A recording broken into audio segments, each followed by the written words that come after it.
What is the toll on you as a visionary in excellence? So it used to weigh on me more early on. The first time I got backlash from my community, I was floored.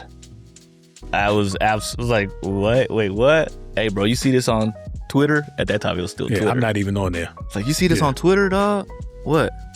Bro, they going in. On what? Y'all, because y'all men in suits. What? And it was a lot of, projecting. Oh, I'm sure they not this. Oh, I'm this and this. I'm sure they not this.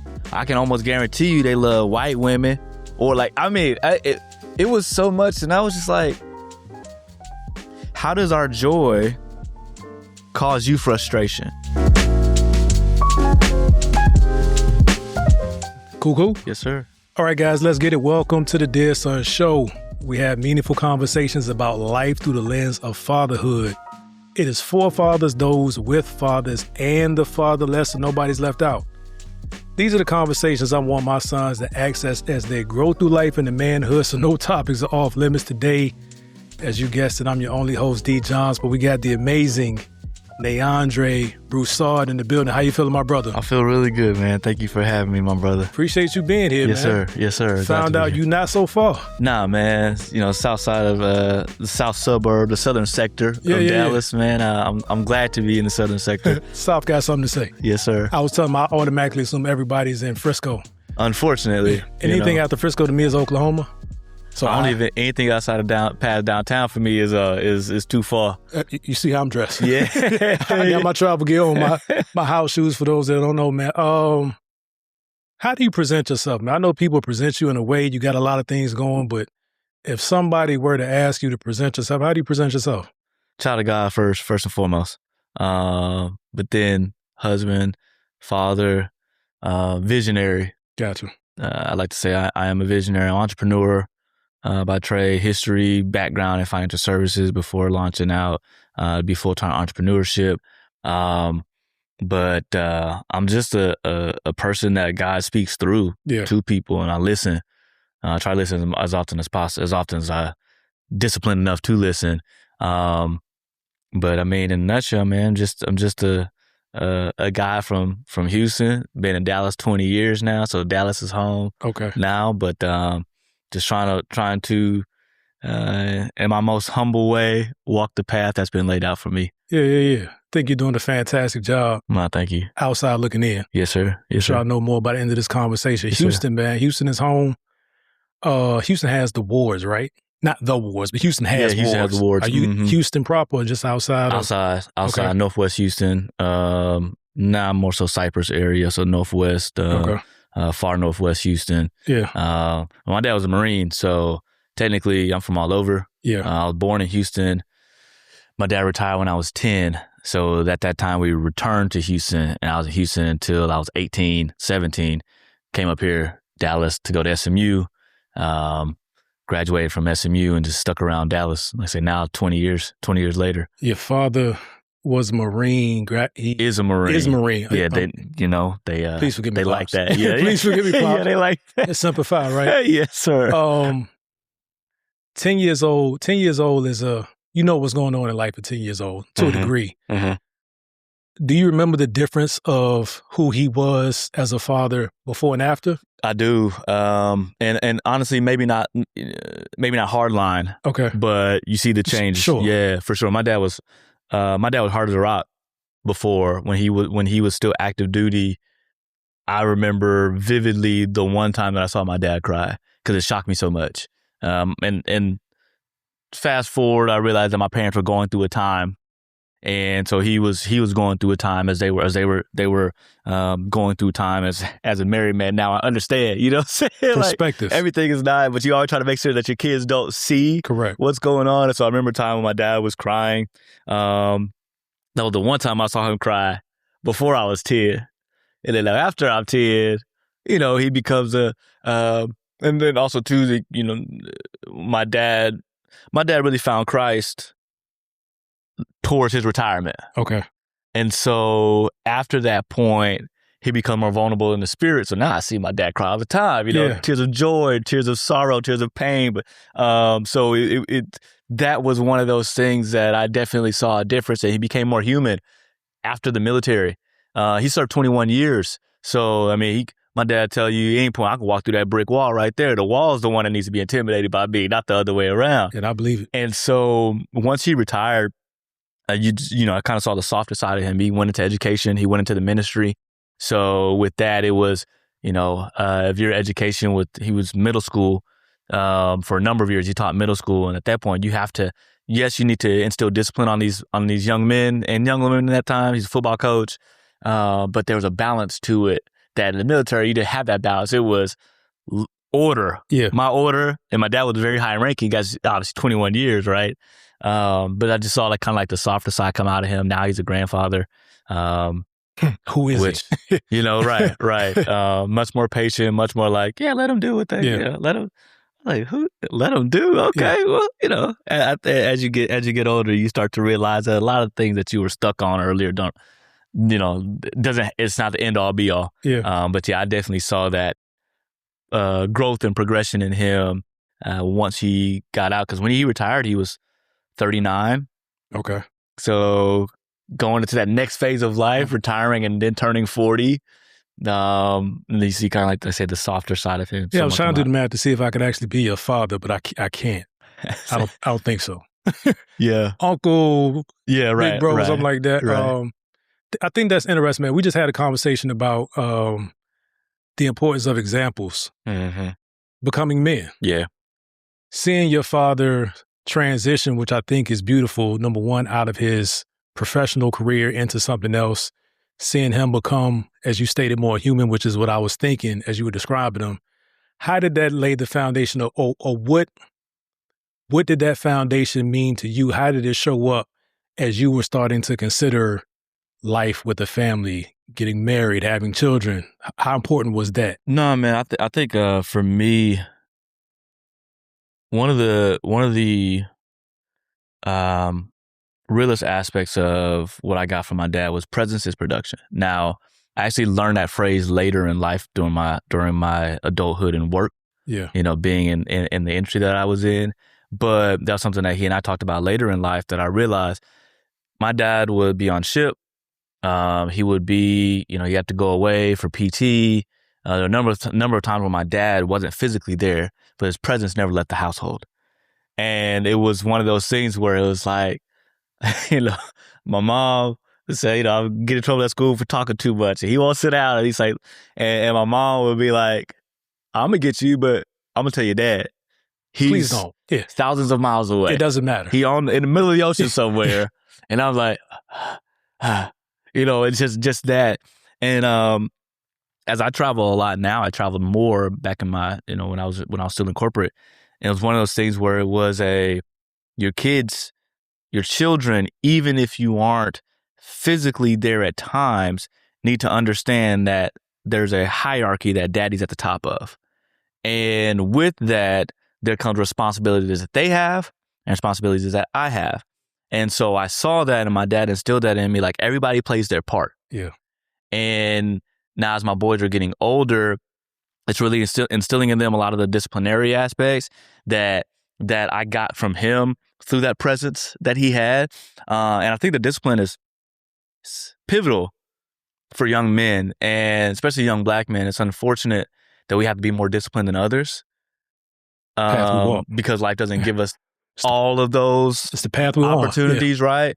But knowing that it's on us to instill that, so that way we allow our children to have the safest, most wonderful lives that they can. But a lot of discipline is very much required. Yeah. And when I think back of how structured our household was, those are things that I try to implement nowadays. It's not have to be as, best of luck to you. but the structure that comes with that, at least the base, the foundation of that is definitely things, the yes sir, no sir, like, hey man, look at the person in the eye when you're speaking with them, shake their hand, walk into a room, make sure that your presence is felt.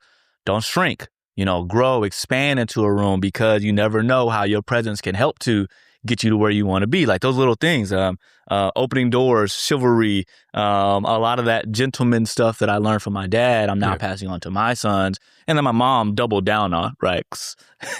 I would be anywhere I am without my mom, as well as a part of that process. Right. But just really like the presence that he had, the structure that he provided, that now kind of passes through me into my children.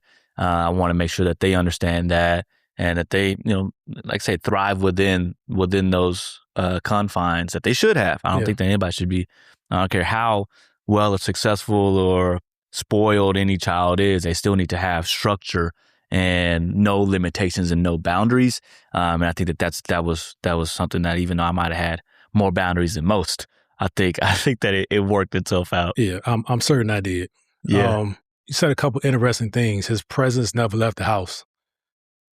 I want to get into that. But your story is starting to sound very relatable for me because of the corporate. I was in the corporate race, right? Did very well, progressed, climbed the ladder, as I often say, was leaning against the wrong building. And then I started to take inventory of who I had been in the house and what expense was the house for my success. Yeah. As you had the framework of your father being away, but presence still there, how easy or difficult was it for you to negotiate or rationalize the work demand and the home demand, and where the trade-offs made sense? Honestly, for me, I love being home. I love my wife. I love my kids. I love waking up next to my wife in the morning. I love my kids, hearing them say, "Good morning, Dad. Good night, Dad," giving me hugs and kisses, saying, "I love you." Like I value that. I was on the road. I think I was in California, man. Anaheim. As this was one of my work trips, I got into the hotel room, and the difference between a house and a hotel room that I learned is a hotel room shuts the door behind you. The house, you have to close the door, right? So when you walk into a hotel room, it automatically closes behind you because it's not trying to let everybody in. Your house, I can't tell you how many times my front door is blown open because we go out the door, we don't lock it, and then it's just one of them gusts comes and hits the door, and it just blows open. And that it was one of those trips, man, and the sound of the door behind me, the ka-chunk right behind me, I was like, I hate that sound. That was one of those turning points for me where I was like, all right, how can I be at home more? Because it was a sound of being out of a suitcase. It was a sound of not being where I want to be. I enjoyed building relationships. I enjoyed those work trips. And even now, like, I still travel enough, right? Right. But it came a time where I was like, my boys are getting older. How do I truly balance this? I'm full-time entrepreneurship, full-time sales role. So that's full-time, a lot of hours. And so like it became a point where it was God, what are you trying to give me? And it became a point where it was contentious in the household around time and presence. And it was like, all right, God, I hear you clearly. Let's go down this path. Let's go down. Like, I've given this to you. Let's go down that path. Follow and see what all I have for you. And it became a point where it was like I was missing out on opportunities because I would have to be at work or on a work trip. Nah, I can't come speak over here because I got to go over here because they're paying my salary. You know what I'm saying? Like there's that responsibility there. The benefits, they were entitled to that time. And so, got to a point where I was just praying on it, thinking about it, having a conversation with my wife, with Erica, and it's like, it's time. Yeah. It's time. But for me, I was missing being home. Which, I find it interesting that a lot of guys don't say that same thing. Like they actually missed their family. But for me, man, like I look at them and I'm just grateful. Yeah. Everything that I've been able to do thus far is because I had the support. My wife fully supported this vision from day one, since before day one. And so just like being able to fulfill the dream, I wouldn't have that without them. And so when I find myself away from them, like now, I'm getting ready to go to a really busy season in the fall. And I'm like, all right, let me send somebody else to that because I'm the week before that, I'm going to be gone the whole week. I want somebody else to go because I know 2 weeks after that, I got to go on again, but I got to be there for that one. So which one can I sacrifice? Because I want to be home. I love baseball coaching. Like I coach my kids, I assistant coach my kids' baseball team because that's my time with them. Right. You know, I love being at all their games. I can watch the games online, yes, but I'd rather be there on the field. I love date nights with my wife. I miss those if I'm out of town because then we can't, you come back and your schedule doesn't coordinate, doesn't line up. I love being at home with my church family, like just all these things that I miss when I'm on the road. And I'm starting to appreciate and value those more now. Yeah. And that was kind of like one of the turning points for me, was starting to value those times with my family. When I was on the road, I started to miss those a lot. Yeah. Your wife is a critical key component. It sounds like you chose well. Nah, she chose well. Let me put it this way. She chose the clay that she could mold, right? Clean up. We chose well. Clean up on aisle 3. Yeah. we chose well. I definitely, I was blessed with her. Yeah. And where I'm going with that, it wasn't a knock. It was really a lob because major changes in life sometimes is where you find out what you committed to, who you committed to, not to minimize them to a what. Yeah. But and a lot of those conversations don't happen until life presents the scenario for it to happen. Yeah. What was the process of her buying into your dream? Or was it just always that way? No, man, from day one, she's always bought into me. Now we've been married 13 years. Salute. We've been together 16. Okay. So she saw me coming out of college with swagger. That was all I had. Didn't have no job. But she was like, she fell in love with my charisma. Okay. Like she fell in love with how I made the people around me feel. The joy that I brought to a room, that's what she fell in love with. She saw, it's like, oh no, he's a real genuine person. So like when I had nothing, she was there. Yeah. She fueled me. She encouraged me. She motivated me. Within what's the right word? Within respect to like not doing anything crazy. Like, you want to jump off that bridge? All right, I got you. Nah, like you got the parachute and the ankle, the attachments and all of that, right? She was, and then we've grown up together. When I met her, I was 22. She was about to turn 25. She was in law school. I was out of undergrad. First job, we together. Second job, we together. She passes the bar, we're together. So we've had all these milestones together: children, marriage, achieving, traveling, taking our so we've blossomed together. And so within that, like she's seen the potential in me early. That's why I said obviously I picked the right one. But she saw the potential in me early, because she's just like, you've got a calling over your life that's what she saw. Like my wife always tells me, like, I fell in love with you and I loved you and I wanted to marry you because I felt like you loved me the way my dad loved my mom. It's important. And so she saw that, and so like that's what she wanted to be a part of.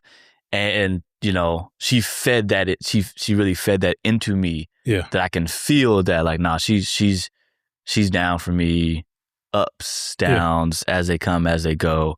And she's proven that time and time again.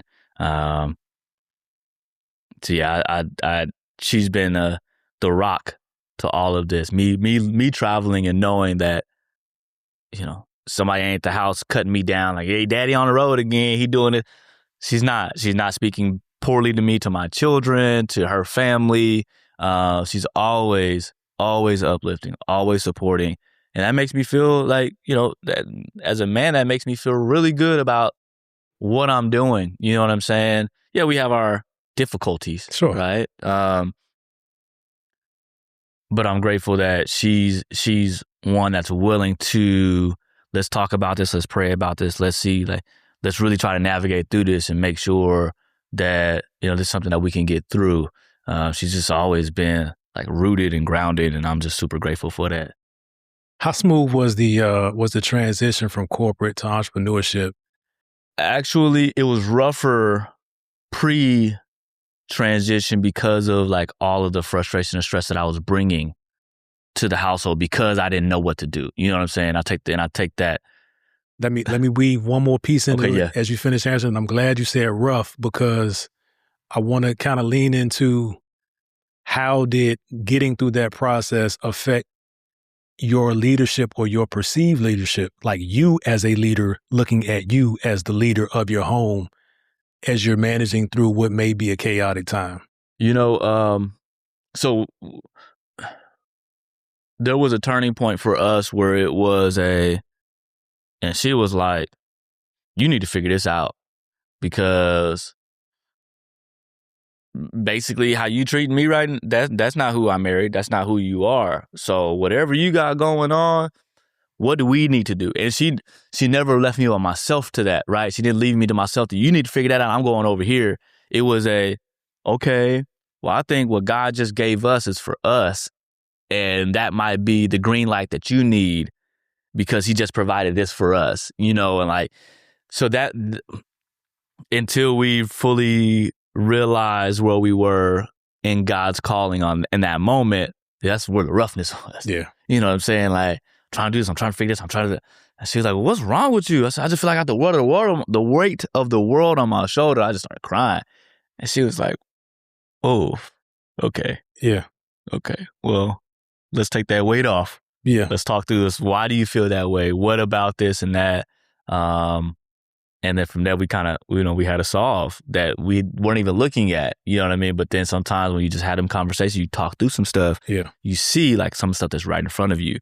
And so at that point, that definitely eased that transition, because at that point, then I was like, all right, I'm gonna go ahead and do this. And, she supported me and making the call to my CEO, say, hey, you gonna be in town? I'm gonna fly I'm in town, I'm in your city, so I can come and deliver that message to him personally.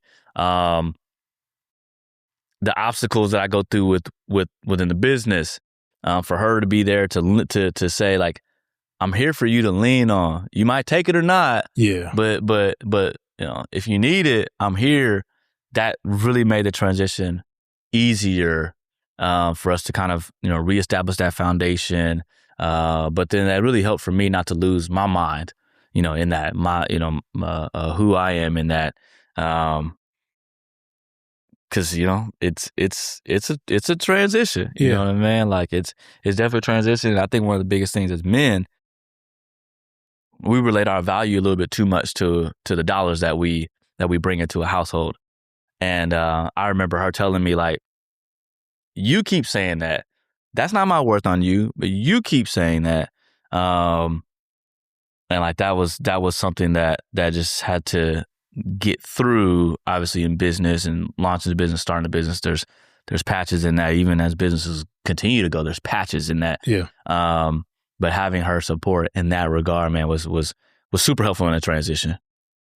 Where did you learn, or how did you learn to trust the communication process? Because again, tumultuous times kind of bring out some things in us that we may have been able to either mask or we didn't even realize was on deck until a pressure mounts against you. For me, speaking for me, that I can't figure out, right? That was my fear of presenting to my wife, here's the problem. Mm-hmm. Also, I don't know the answer. Yeah. Oh, man. Still dealing with that now. Sure. Yeah. Because I feel like I gotta have it.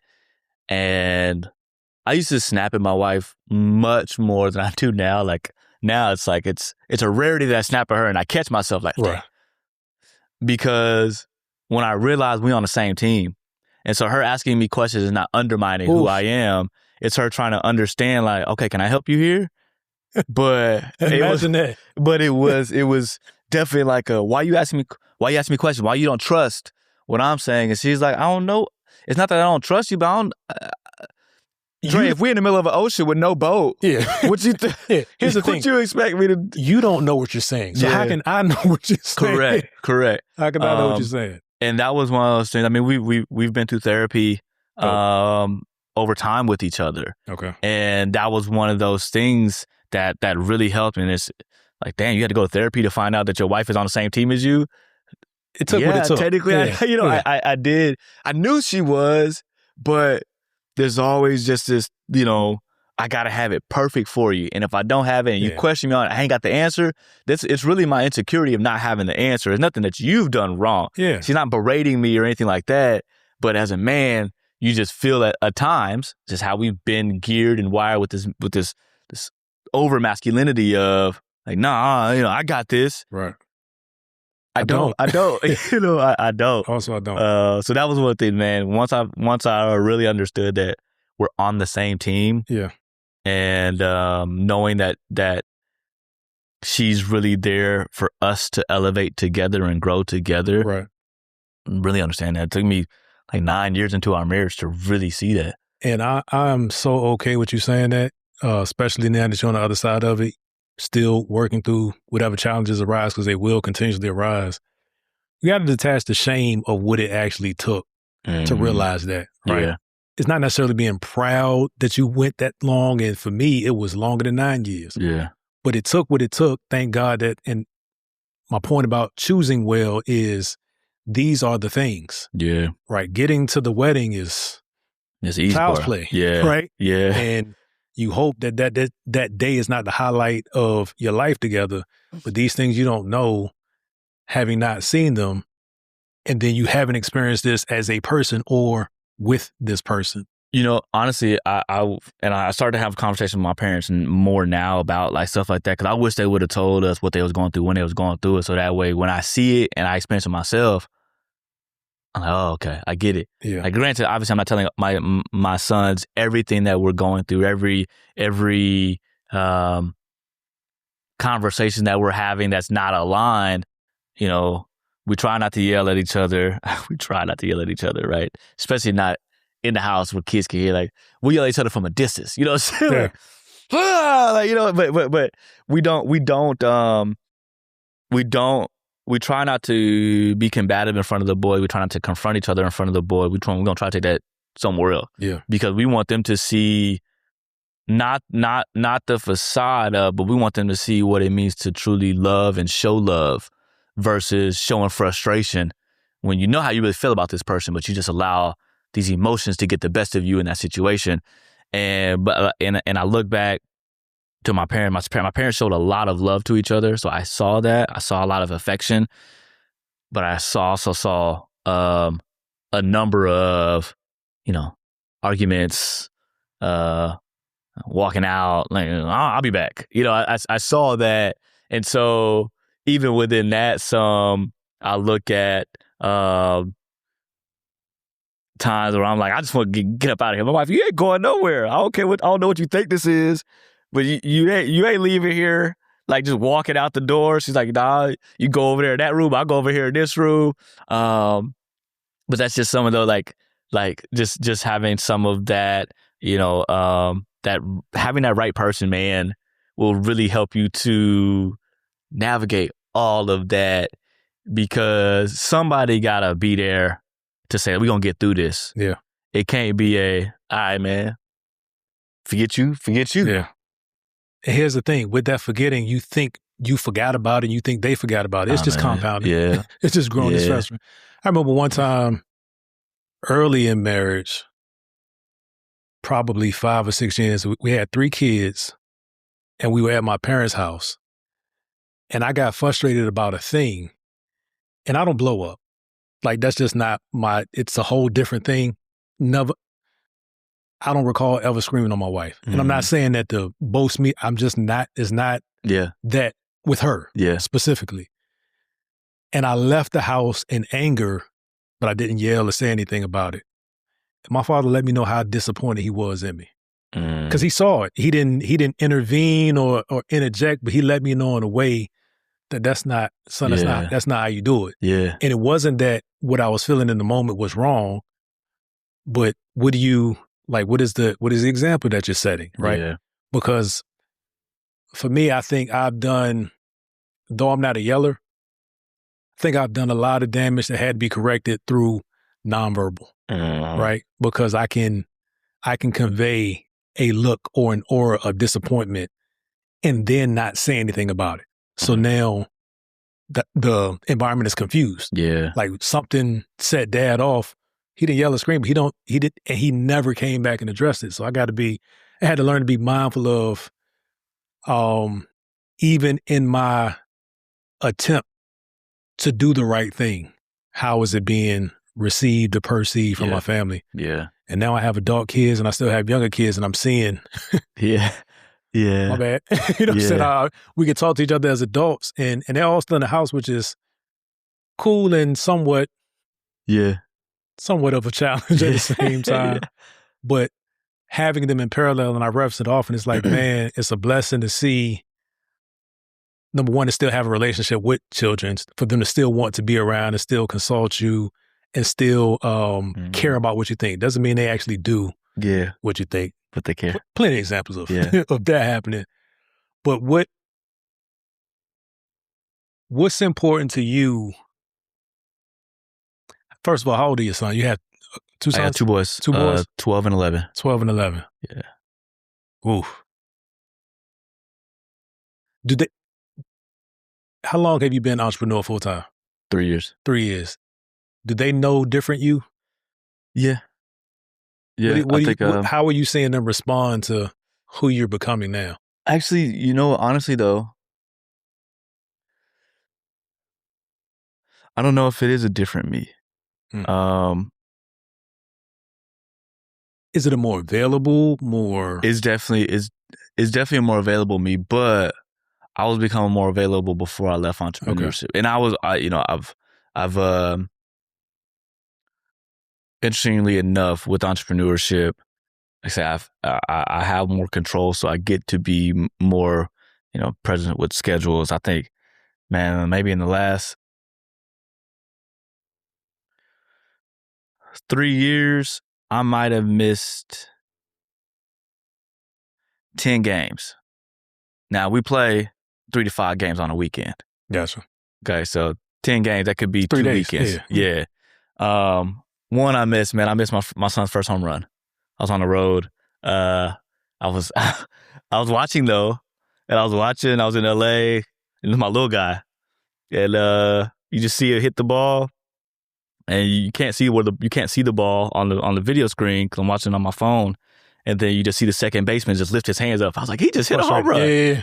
Over the fence. Okay. I'm like, man, dang. But I saw it, But I definitely think they understand like my feel me being more available, picking them up from school most days, almost every day. That's my thing. Yeah. I'm grabbing from school, for sure. Pick them up, bring them home, make sure that they start their homework.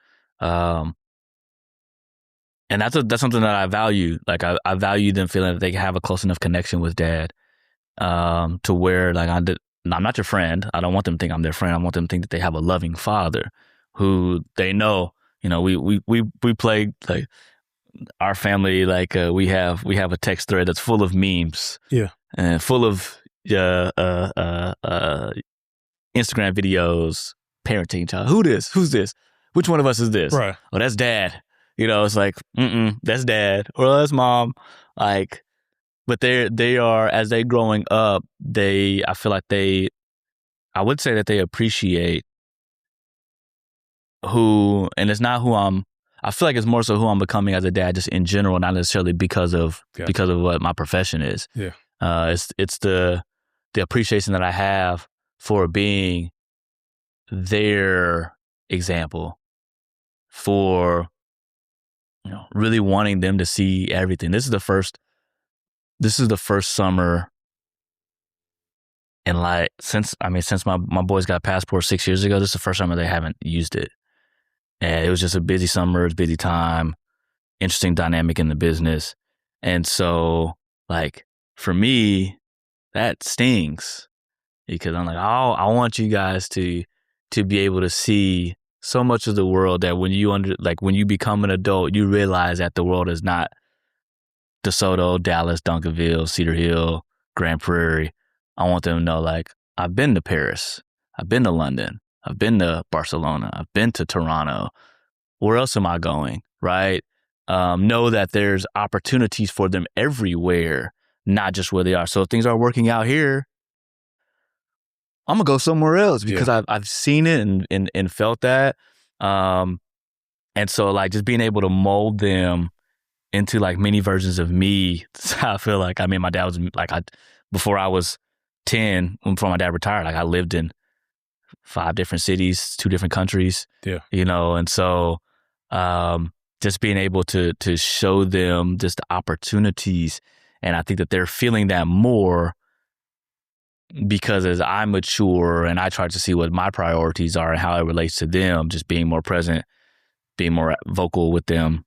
I think that they're seeing that now. I'm not your father. I'm not your friend. I'm your father. My father used to say, I'm your father. I'm not your friend. But such a normal concept for me to accept and implement as I became a father. But I've seen some takes from people that engage with me that feel differently about it. If we can coordinate with your schedule, man, I'm gonna invite you to a panel because I don't want to get my whole take on that, but okay. But I'm definitely team. I'm your father, and it doesn't mean that there's an absence of friendliness or behavior. Correct. But if it's like a boss, right? If you have a boss that doesn't instill the fact that they're the boss, you forget that there's a hierarchy here, and I will have to fire you if you get out of line. Until your review. Yeah, and so. You know, when it comes to fatherhood and parenting, there has to be structure and a hierarchy. At the end of the day, somebody has to make the call. And if we're friends, you don't respect me to make the call. You don't respect my decision to make the call. Right. And so like, to your point, we can be friendly. My child can love me, like me and enjoy being around me like a friend. But at the same time, they gonna know, hey, no, bro. I really think it's a circular argument because I think it's an interesting topic to discuss, but what I really think the essence of it is that what friendship entails is a subset of what I believe fatherhood is. Yeah, true. So if it's a subset, why would I go by the subtype? Yeah, correct. Correct. That's good. A father doesn't mean I'm your enemy, but a father does mean I'm going to make decisions that are best for your life first. Yeah. Sometimes with friends, fun comes first. Mm-hmm. Sometimes friends don't know better than what they know. I've seen a lot more life than you. Tell my kids I've been every age you're about to be. Yeah. And it's just going to keep going like that. Yeah, for sure. So I have something to offer. We've been dancing around, not that it needs a super introduction, but the business. What is it? And Blac Menswear is it's the voice of Black men globally. You've said that before. What we've yes. You said that before. What we've built from the balance of content, storytelling, experiential. Yeah. It truly embodies who we are as, like, say, upperly mobile Black men.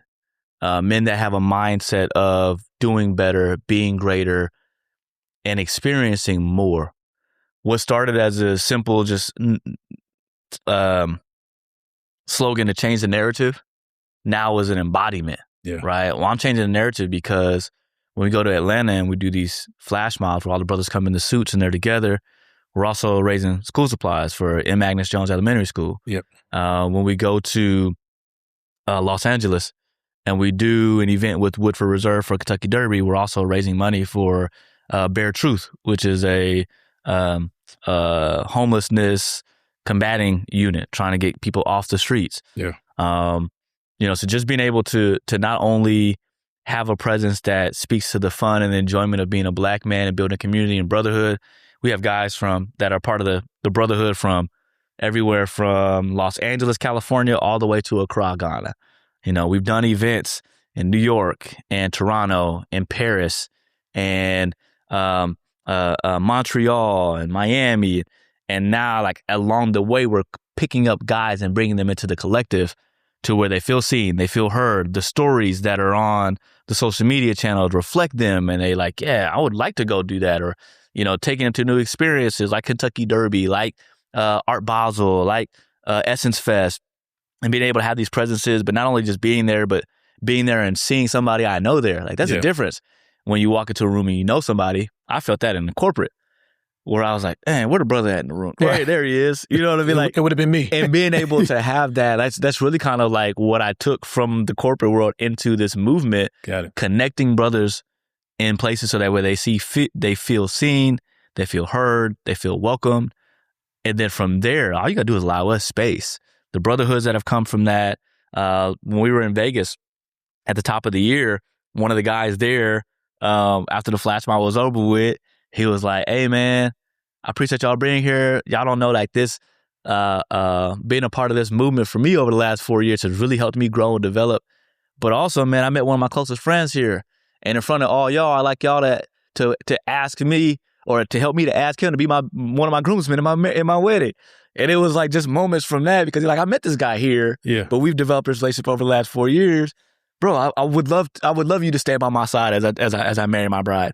And like, just those connections, like business relationships guys have met at a flash mob or at an event that we've done. Our podcast, telling stories one-on-one with other Black men or Black women who heavily support our community, where they're just giving motivation through their own experiences. But it's real talk for us as Black men to hear that, and it's a movement, man, that again comes back to content, storytelling, and experiences that we take together as Black men to really help us change our own narrative from the inside out. When I look at your brand, man, the latest thing that I'm seeing, I don't know who's doing that, where y'all are posing and it's moving and clothes are changing. Oh, man, that's phenomenal. I'm a little salty on the low, because I'm trying to figure out on the edit. I'm like, wait a minute, can I? Shout out Derek Blanks. He wears my name. My guy. His edits are top tier. Yeah. And I'm joking, bro. I'm truly inspired by it. But when I see your brand consistently, the word that comes to my mind consistently is excellence. Yeah, for sure. Right?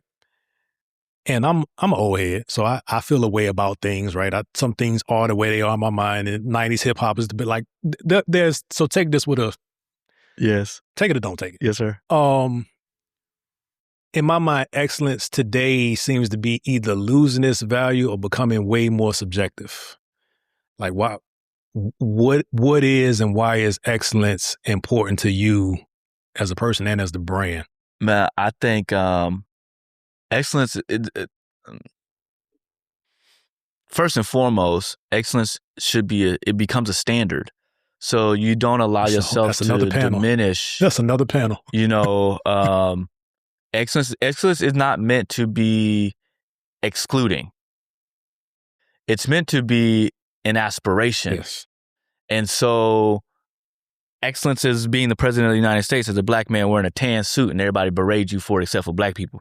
Because we like, nigga, I ain't got no problem with that suit. Right. Come on, Prez. You know what I mean? Like, but that's excellence. It's exuding this aura of, I'm supposed to be here. Not only am I supposed to be here, my people's supposed to be here. Like, for me, that's what excellence is. But there are factions that believe that, okay, well, you talk about Black excellence, you're leaving people out. Like, you're saying that these people aren't good enough. And I'm saying, I'm not saying that.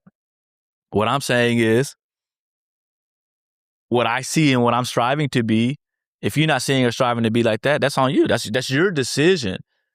But where I'm trying to go, excellence is an echelon that I should look at and not be intimidated by. It's like, how did they get there? It should be for me, it's very aspirational. Yeah. Very different from the normal. Standard, man, you tapping on something. Like, I've been having these thoughts over the last 30 days about, am I just the old head? Like, cause it's standards, and I don't want to get into certain topics about what prompted the thought, at least not right now, but standards seem to be becoming subjective. Yeah. Right? Yeah. And my fear not even my fear, a guiding concern as I was rearing children was for them to understand that though this world is not fair, you still have to operate within it, right? Yeah, yeah. And I can't give you pipe dreams about how life isn't, only for you to go out there and operate in it and it not work for you. Yeah. Right. And you're not able to work within it.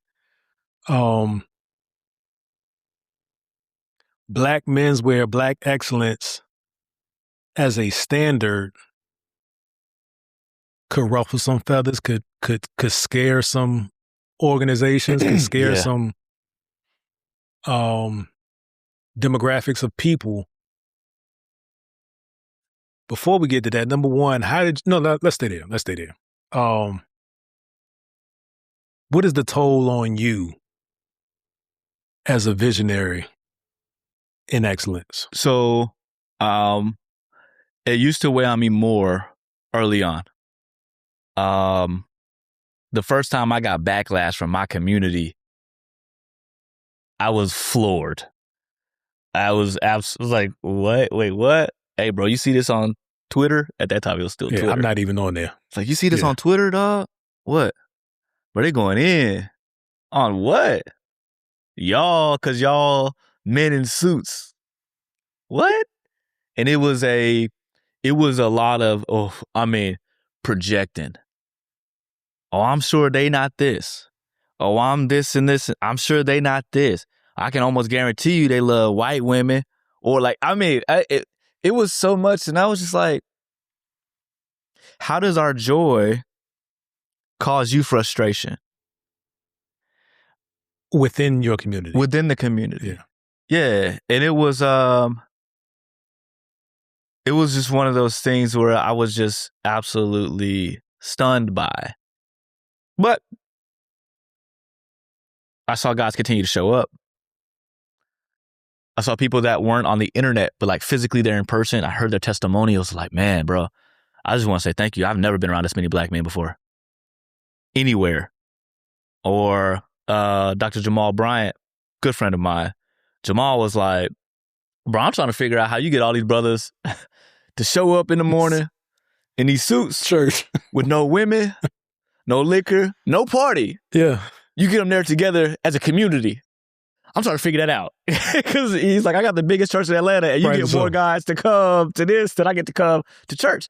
But it's as I just continue to hear from other men who were, and when I tell you all around the world, we've done now probably almost 25 markets. Okay.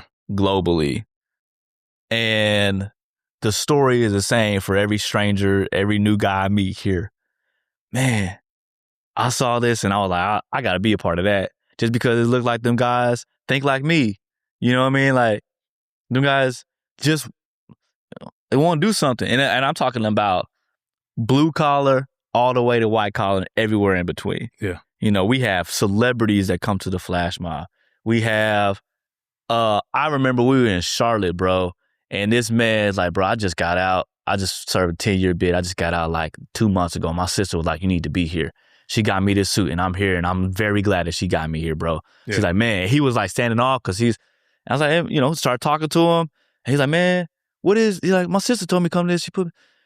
And I was like, well, yeah. Start talking about it. He's like, man, who the dude that started it? I was like, it's me. And for him, he was like, and this is something I'm extremely grateful for, like when I talk about the humility. He was like, bro, you talking to me right now? You got all these? Charlotte was a big one. And just that, though, that for me, continue how those moments, that's what inspired me that got me through the noise. Yeah. So when I got past that, it was big for a little while. Like, but I think the thing about it was we did it so much. We made it through the noise. The people that had the noise, they thought that they were gonna devalue who we are and hate us out the door, but we stood 10 toes down. Yeah. We kept going, and we kept telling stories, and we kept going. And then then after a while, our online family started coming to the defense. Yeah. So now we ain't gotta fight it no more. Right. They're gonna fight it for us. So that was like that was one of the things that where it took a toll on me because I had to take myself personally out of it. Like they don't know me. They really don't know the guys that are here. Yeah. But they're projecting something to try to break down.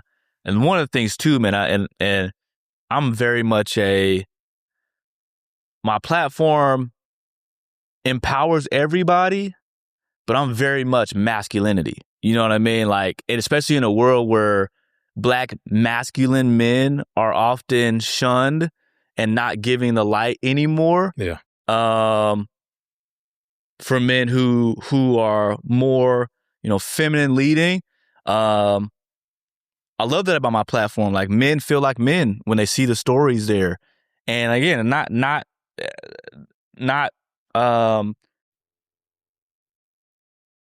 belittling anybody's experience or who they are. Our platform speaks to, to the men. Like my podcast, I have men that are LGBTQ plus, but we're not going to get on there and talk about like, that's not the primary point of our conversation. Right. Versus a lot of other outlets and unfair for them in a sense, a lot of other outlets, they forget the fact that they're Black men and they just want to talk about that. Right. And so I'm like, all right, that's cool. But like, you as a Black man, you grew up in this city, you grew up in this, you've overcome these obstacles and these things. Like, let's get to the root of who you are as a person, not your sexuality. Right. And to be a platform that leans into just who we are as Black men and brings that out, for me, just getting through a lot of that noise,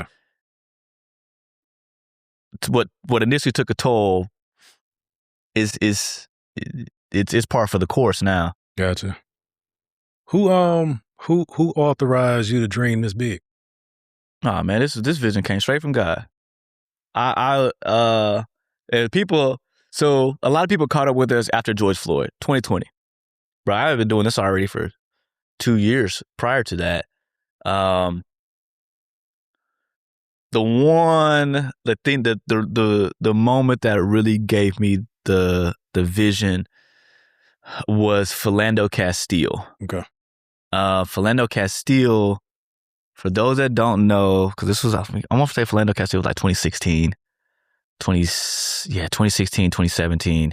Wow. And he was killed in his car because he told the officer that he had license to carry, but the officer asking for his license. And he's like, it's in my wallet. I'm letting you know, though, I have license to carry, so I do have a weapon on me, but I'm reaching for my wallet. Was clear and as calm as that. He goes for it, and the police officer fears for his life and shoots him in the chest in the car with his fiance on this side and his daughter in the back seat. And that was the first time that I remember seeing Facebook Live where we saw police interaction and the man died on Facebook Live. And for me, that was really heavy because you had the wife, you had the child. And at that time, it was 2016 because my oldest was like super little. My youngest was a baby. So it was the fall of 2016. And like, I remember, the moments I looked down, I saw the story, and what really tripped me up was when I saw how the police were trying to change the narrative of this man. He didn't have a background. He was a good father and all of these things. And the way that the news, they were scrounging for something. So that way the police officer had the public perception, the positive, the court of public opinion. Yeah. And like, that was a moment where I was like, dang, before that, we didn't have it was a lot of gray area, around the interaction. So it was kind of like but probably, this might have happened and they probably could spin it. But that was one of those ones where it was clear. It was, and the way they tried to spin it, that was a moment for me. I was like, man, I've seen this one, and this one, and this one, and this one, and this one. And I had become desensitized to seeing Black men die at the hand of law enforcement, and then how they tried, the story that they told about the Black man. Right. And like, for me, I was like, they will no longer be able to tell stories like this, and we are desensitized to it and we accept it. that was the moment where I was like, all right, Dre, you know social media, you know pages, you done this before. Do a page geared to the positive image of Black men. Because I was like, I want to put out so much positive content about Black men that when they show a negative image of a Black man, we're going to voice our against that. We're going to say something like, no, that's not who we are. Yeah. That's not who we are. Like, I've seen Black men in positive lights. That's the root of it. And so like that just continues to compound. And it was like, you know, wasn't necessarily the audacity of it, was the responsibility to show us in the right way. And that's what really launched the platform, because it was like, nah, man, they're showing too many images of men that don't look like me, that don't represent who I am, but also don't represent where we aspire to be. The media, and this, you know, this might come from some of the college education that I have around psychology and sociology and how they work together. Yeah. Psychologically, if I can convince this one person that this is who they are, and then I can socialize that and I'll get it to the macro level to where all of these men feel like this is who they are. And then you fall into the traps. Yeah. It becomes a norm for you. Yep. So I was like, well, the psychology that I'm going to present here is that these Black men are leading.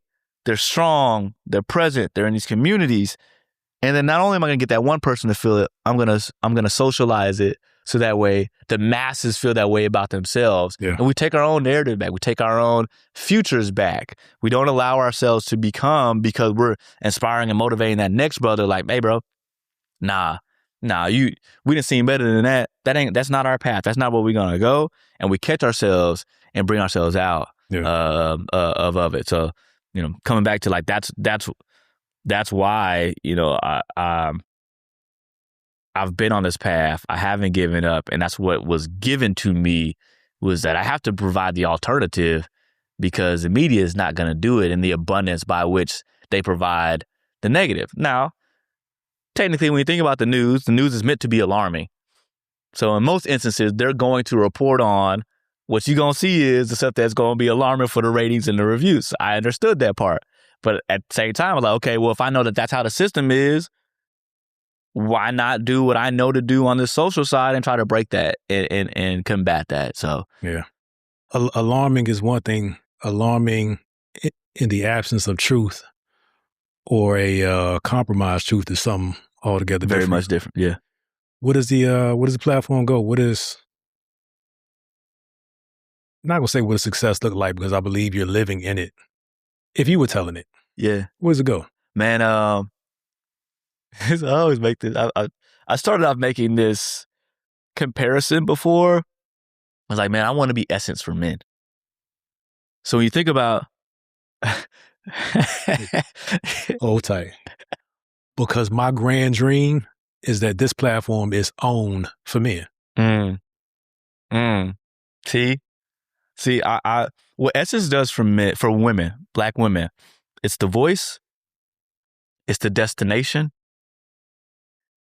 it's the representation that empowers and motivates Black women, and has been doing so for decades.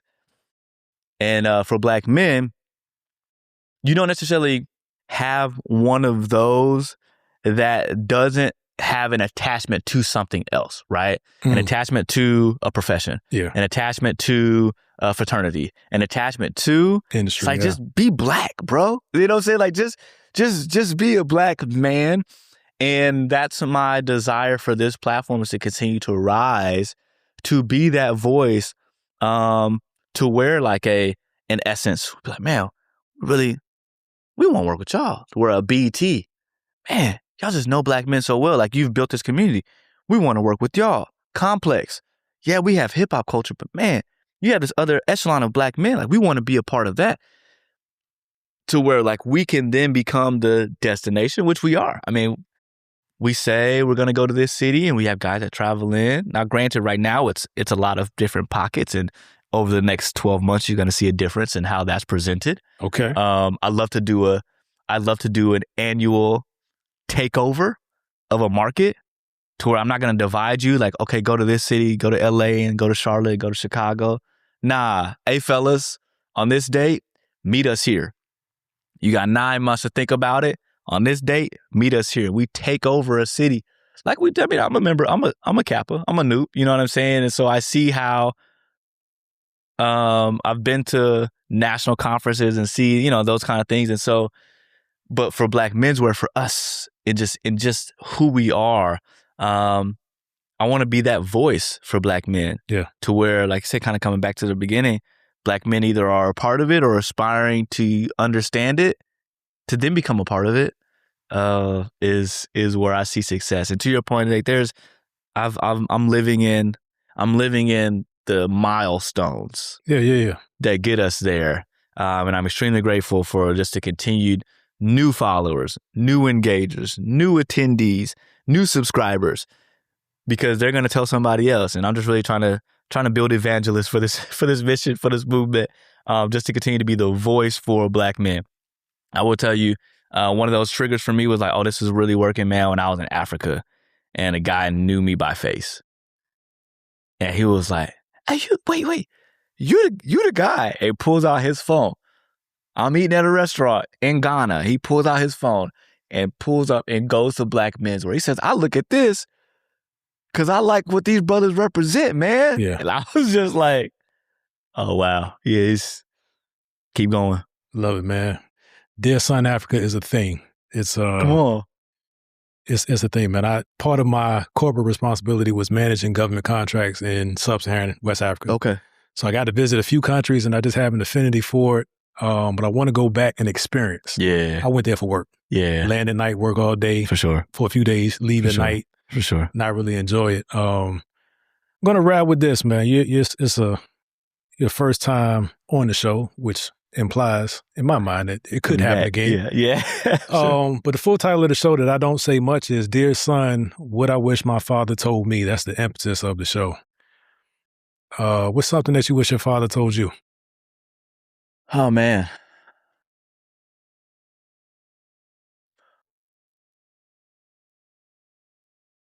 I wish my father would have told me earlier on that it is okay to be vulnerable because vulnerability helps you grow. And that comes from my father's relationship with his father, with my grandfather, was very, could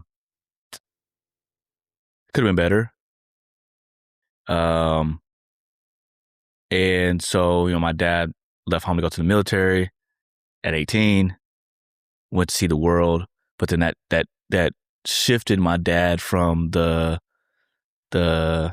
jovial young man that I'm learning that he was now to who, you experienced. I experienced that was very, very military. You know what I'm saying? But it was always, and it wasn't like be tough because boys don't, like it was just, it's just how he presented himself was a very tough, figure it out, be the leader, figure it out. And within that, he didn't talk about vulnerability until I was an adult. And so I just wish that I would have learned that younger instead of in my 30s. Yeah. But now I preach vulnerability everywhere I go because vulnerability is not a weakness. It's truly a strength. I feel like I might upset some people when I say this, but I feel like bottling things up on the inside is not a strength. It's not. It's cause for disaster. It's learned behavior. Yeah. And so, but actually being able to be mature and be vulnerable, I need help or I can't figure this out. Yeah. That only makes you stronger quicker. And so that's one of the things, man, Pops, you should have told me a long time ago I could be vulnerable instead of wait till I was a grown man. But I actually do appreciate, though, that my dad definitely instilled a lot in me because he was a very present father, very, very good father in that regard. But if he'd let me be me, and understand that I could be me earlier, I wish I would have got that. How can the people find you if you want to be found? I do want to be found. You can find me on my personal platform. I'll give you that first. I'm on Instagram at MisterBroussard. That's at Mr. Broussard. The platform is Blac Menswear. You can find us on Instagram, TikTok, Facebook, YouTube. Subscribe to our YouTube channel for the Check-In with Blac Menswear, is our podcast. All of our long-form content we put on YouTube, blacmenswear.com, and definitely turn on your notifications, because the thing that I hate people to say the most is like, I didn't know you was going to be in my city. And we were there and we had a great time, and you missed your opportunity to become a part of the brotherhood, a part of the network. I love when as we go along this journey, guys are able to become a part, but I also love when moms bring their sons, bring their brothers, women bring their husbands to be a part, and then they find their tribe as a part of that too. So learn it on social media and then meet us in person. NéAndré, Broussard, ladies and gentlemen, you're welcome. Like, share, and subscribe if you haven't done that already. But that's going to do it for this episode. We appreciate you guys. God bless you. Peace.